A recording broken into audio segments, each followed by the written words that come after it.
بسم الله الرحمن الرحيم نون والقلم وما يسطرون ما أنت بنعمة ربك بمجنون وإن لك لأجرا غير ممنون وإنك لعلى خلق عظيم فستبصر ويبصرون بأيكم المفتون إن ربك هو أعلم بمن ضل عن سبيله وهو أعلم بالمهتدين فلا تطع المكذبين ودوا لو تدهن فيدهنون ولا تطع كل حلاف مهين هماز مشاء بنميم مناع للخير معتد أثيم عتل بعد ذلك زنيم أن كان ذا مال وبنين إذا تتلى عليه آياتنا قال أساطير الأولين سنسمه على الخرطوم إنا بلوناهم كما بلونا أصحاب الجنة إذا أقسموا ليصرمنها مصبحين ولا يستثنون فطاف عليها طائفة من ربك وهم نائمون فأصبحت كالصريم فتنادوا مصبحين أن اغدوا على حرثكم إن كنتم صارمين فانطلقوا وهم يتخافتون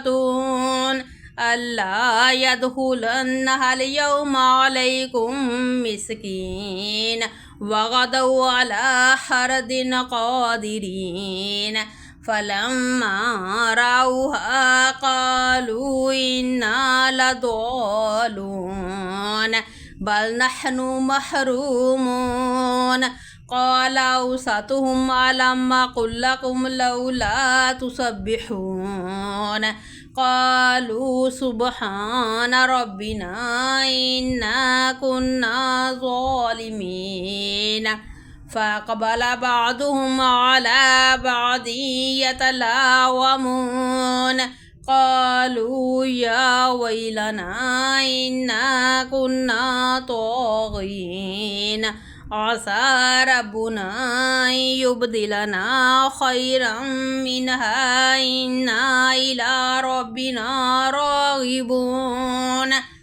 كذلك العذاب ولعذاب الآخرة أكبر لو كانوا يعلمون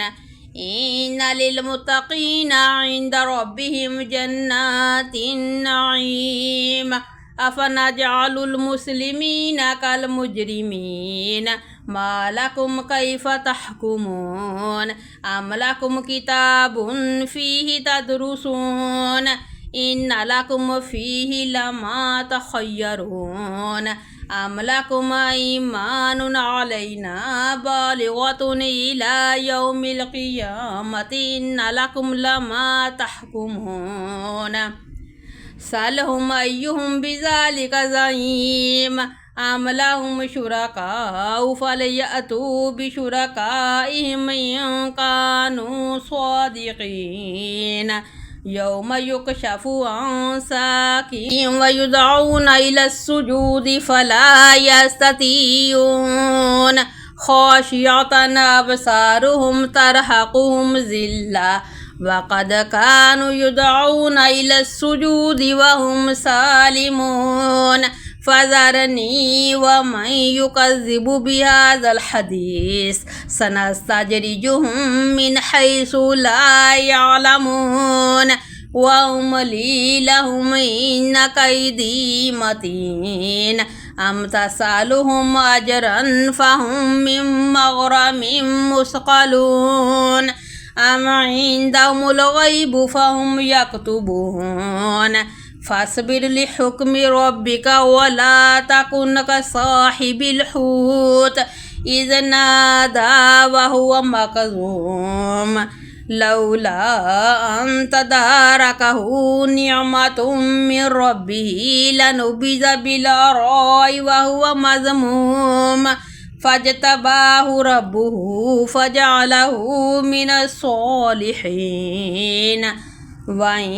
يكاد الذين كفروا ليزلقونك بأبصارهم لما سمعوا الذكر ويقولون إنه لمجنون